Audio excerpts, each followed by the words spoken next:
Hello दोस्तों, comic story अड्डा पे आपका स्वागत है। तो आज मैं लेकर आई हूँ अमर चित्रकथा से। हमारी कॉमिक का नाम है टिंकल। टिंकल की मैं बहुत सी कॉमिक्स अभी तक अपलोड कर चुकी हूँ। कम से कम मैंने 6 से या 7 ऐसी कुछ कॉमिक्स मैंने अपलोड की हैं और ये है इसका टाइटल।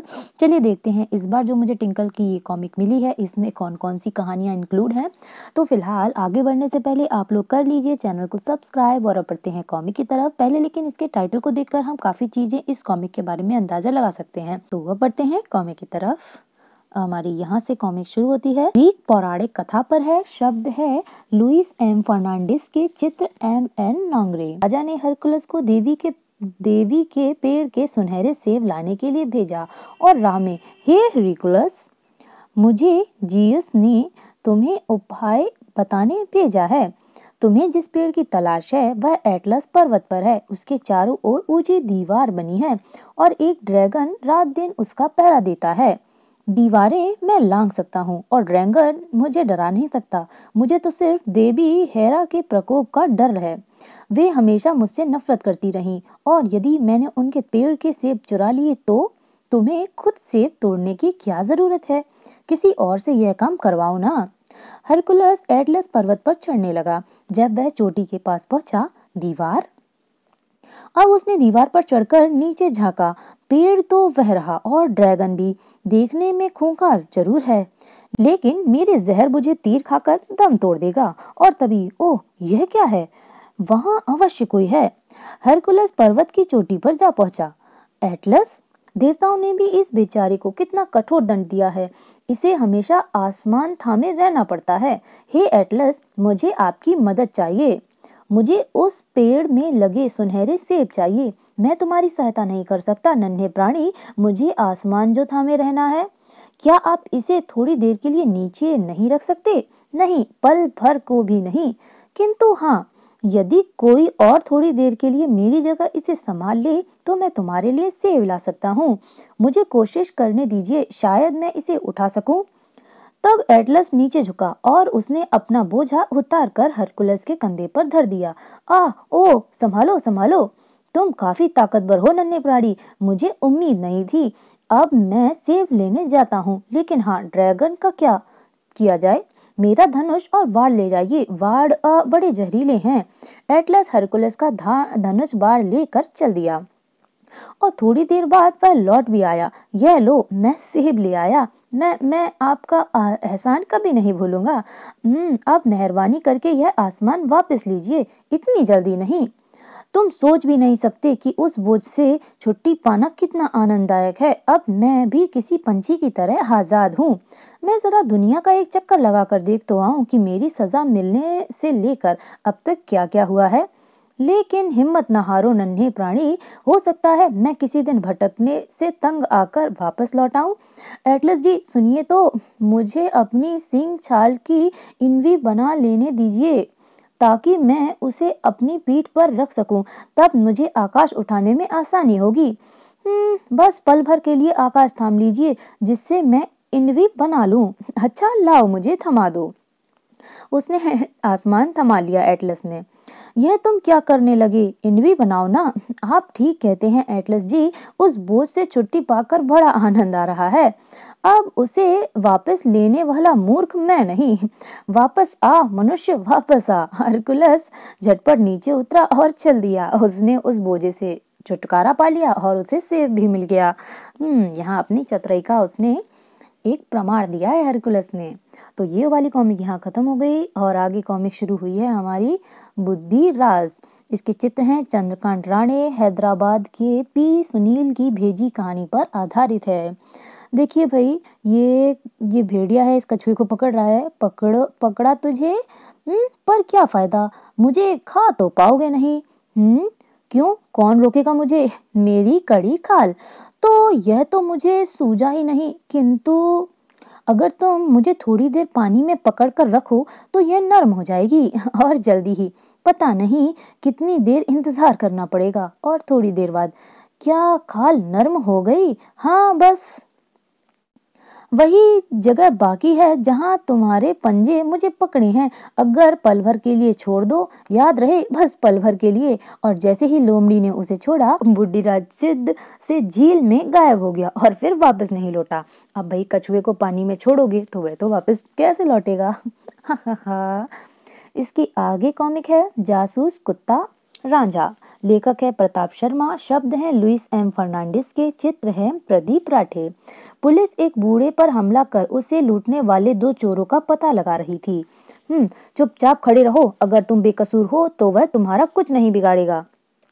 हाय, कुत्ते ने उसका हाथ पकड़ लिया। इसे हटाइए। अब्दुल रहमान को किसने लूटा?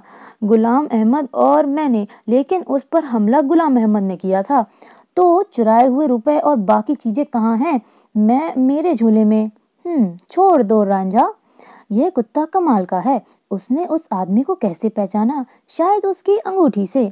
यह अब्दुल रहमान की अंगूठी है ना? जी हाँ, तभी तो इसने अब्दुल रहमान की गंध बस गई है। और रांझा ने फौरन भाप लिया कि अंगूठी पहनने वाले की नहीं। और उसने झट दो दूनी चार बिठा लिए। गजब का जासूस है यह।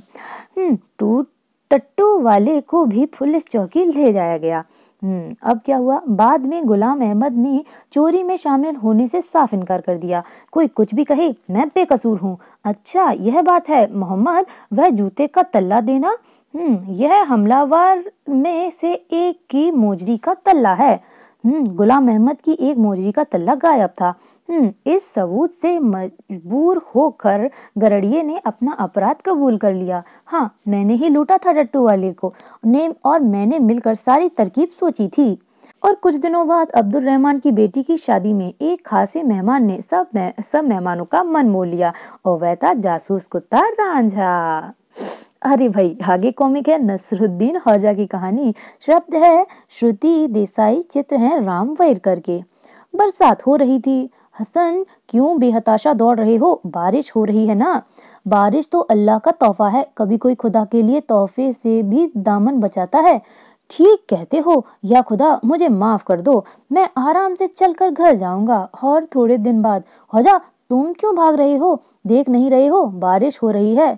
लेकिन बारिश तो अल्लाह की देन है, तभी तो मैं भाग रहा हूँ। आखिर अल्लाह के भेजे खास तोहफे को मैं पैरों तले कुचल कैसे सकता हूँ। हौजा अपने लिए बहुत चालाक है। यहाँ पे कुछ पहेली है, टिंकल पहेली पिटारा, और ये आगे इन्होंने कुछ बताया है। इस शानदार बारात में एक जरूरी चीज गायब है। बताओ बताओ बताओ, आप लोग बताओ कि क्या चीज गायब है। आगे बढ़ते हैं। आगे बताया गया है पतंग के बारे में, पतंग कैसे बनाई जाती है उसके बारे में बताया गया है। और कुछ संपादक की पसंद से किसी ने लिखा है, एक बार एक मछुआरा अपने बेटे के साथ अपने जाल की मरम्मत कर रहा था कि एक गोल मटोल शहरी आकर उसके पास बैठ गया। शहरी आदमी के पास कुछ करने धरने को था नहीं, तो उसने सोचा कि मछुआरे को बुद्धू बनाकर ही मजा लिया जाए। तो फिर उसने मछुआरे से सवाल पर सवाल पूछने शुरू कर दिए, जैसे समुद्र कितना गहरा है, धरती कितनी बड़ी है, तारे कितनी दूर हैं। बेचारा मछुआरा एक भी प्रश्न का जवाब नहीं दे पाया, और घाव में नमक छिड़कने के समान हर बार उसे चुप रहने पर जब शहरी ठहाका लगाता तो मछुआरा अपने बेटे के सामने शर्म से पानी पानी हो जाता। आखिर में मछुआरे ने खुद एक प्रश्न पूछने की ठानी। क्या पूछा भाई? उसने पूछा, अपनी मुट्ठी में कुछ कंकड़ बटोर लिए और शहरी से पूछा, मेरी मुट्ठी में कितने कंकड़ हैं? शहरी ने बहुत माथापच्ची की, लेकिन हार मान लिया कि उसे उत्तर नहीं मालूम। कितने हैं तुम बताओ? उस मछुआरे ने प्रश्न किया। सिर्फ एक मुट्ठी भर। और कितने? मछुआरे ने मुट्ठी खोलते हुए उत्तर दिया। बच्चा खिलखिलाकर हंस पड़ा। शहरी खिसिया कर वहां से चल दिया। मुझे विश्वास है कि इस कहानी की शिक्षा तुम्हें समझने की जरूरत नहीं। वाह, कहानी तो बिल्कुल सही है, किसी का भी यूं ही मजाक नहीं उड़ाना चाहिए। अब आगे देखते हैं कौन सी कॉमिक मिलती है। हंसो और हंसाओ, चिट्ठी पत्र। यहाँ पर कुछ लेटर्स हैं जो लोगों ने भेजे हैं। चलिए, बढ़िया है। अष्टभुज, अष्टभुज यानी कि यहाँ पर ऑक्टोपस के बारे में चीजें बताई गई हैं। और ज्यादा जूम हो गया। पूरा ऑक्टोपस के बारे में ही चीजें बताई गई हैं। ठीक है, और आगे देखती हूँ क्या कॉमिक है। हाँ, पतंगों की कहानी। इसको कुछ कॉमिक की तरह बताया गया है, तो चलिए पढ़ते हैं। शब्द पद्मिनी राव बनर्जी, चित्र हैं आनंद मांडे के। पतंग उड़ाना है मजेदार। यह जरूरी नहीं कि पतंग हमेशा बेहद पतली सी ईंट आकार की ही हो, किंतु हमेशा उसमें एक चपटी सतह होनी जरूरी है। सबसे पहले एक चीनी सेनापति हान सिन ने पतंग का प्रयोग मनोरंजन के सिवाय दूसरे काम के लिए किया था।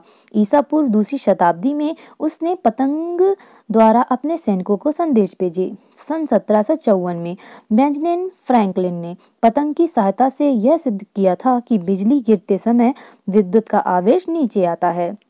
और सन 1870 में लॉरेंस हारग्रेव नामक एक व्यक्ति ने एक ऐसी पतंग बनाई थी जो डब्बों से बनाई हुई दिखती थी। इसे बॉक्स काइट कहा जाता था और वैज्ञानिक इसमें प्रयोगों के समय जरूरी उपकरण रखकर इसे उड़ाते थे। 19वीं शताब्दी में भी पतंग भिन्न भिन्न बातों के लिए काम में लाई जाती थी। यह पतंग एक फ्रांसीसी व्यक्ति ने उड़ाई थी। इसमें एक कैमरा लगा हुआ था और उससे आकाश की ऊंचाई से पृथ्वी की तस्वीर खींची जा सकती थी। एक अंग्रेज अध्यापक जॉर्ज पोकॉक ने ऐसी गाड़ी बनाई जो दो बड़ी पतंग द्वारा खींची जाती थी। अगर तेज हवा चली तो घोड़ी गाड़ी से भी तेज भागती थी और यदि हवा नहीं चली तो यह गाड़ी हिलती तक नहीं थी। सन 1847 में नियागर नदी की एक घाटी पर एक पतंग की सहायता से दुनिया का पहला झूलने वाला पुल बांधा गया। घाटी के आर पार एक पतंग उड़ाई गई और जब पतंग कनाडा वाले तट पर पहुंची तो उसे पकड़कर सीधा खींचा गया। फिर पतंग से तार जोड़कर वे भी दूसरी ओर पहुंच गए। इस प्रकार इस विशाल पुल का आरंभ किया गया। आज पतंग के ही सिद्धांत पर चलने वाले दिशा निर्देशक यानी कि विंड सॉक्स हवाई अड्डों पर हवा की दिशा बताने के लिए इस्तेमाल किए जाते हैं। और यहाँ बताया गया है कैसे उड़ाई जाती है पतंग। फिलहाल ये मौसम पतंग उड़ाने का ही चल रहा है, तो आप लोगों को पतंग उड़ानी तो आती ही होगी। तो चलिए देखते हैं आगे। कॉमिक है कालिया कौआ, कथा है लुइस और चित्र है प्रदीप साठे। अरे भाई, इनको क्रोकोडाइल को दिख गई पतंग, मैंने लूट ली, अब यह मेरी है। चमटक, देखो मैंने पतंग लूट ली, चलो अब हम इसे उड़ाएं। मेरे पास पतंग उड़ाने के अलावा भी दूसरे काम हैं। अब तंग मत करो, वह पतंग मेरे काम आ सकती है। लो भाई, यदि मैं पतंग की डोर कसकर पकड़ लूं तो तेज हवा चलने पर पतंग मुझे ऊपर उड़ाएगी और मुझे पेड़ पर चढ़ने की झंझट नहीं रहेगी। क्या दिमाग लगाया भालू ने। और तभी अचानक मेरी पतंग, और भालू ने पतंग पकड़ ली।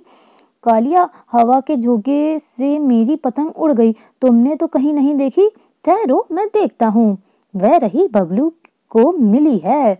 अच्छा, बबलू बबलू, अरे अब कालिया मुझे पतंग लौटाने को मजबूर करेगा। और वो पतंग लेकर भाग लिया। अरे वाह, कैसा मोटा ताजा सुअर है। लो भाई, यहाँ ये ताक लगाए बैठा है भेड़िया और उसके सर पे लगी आके पतंग। यह कमकर डुबडुब, तुमने मेरी पतंग फाड़ डाली।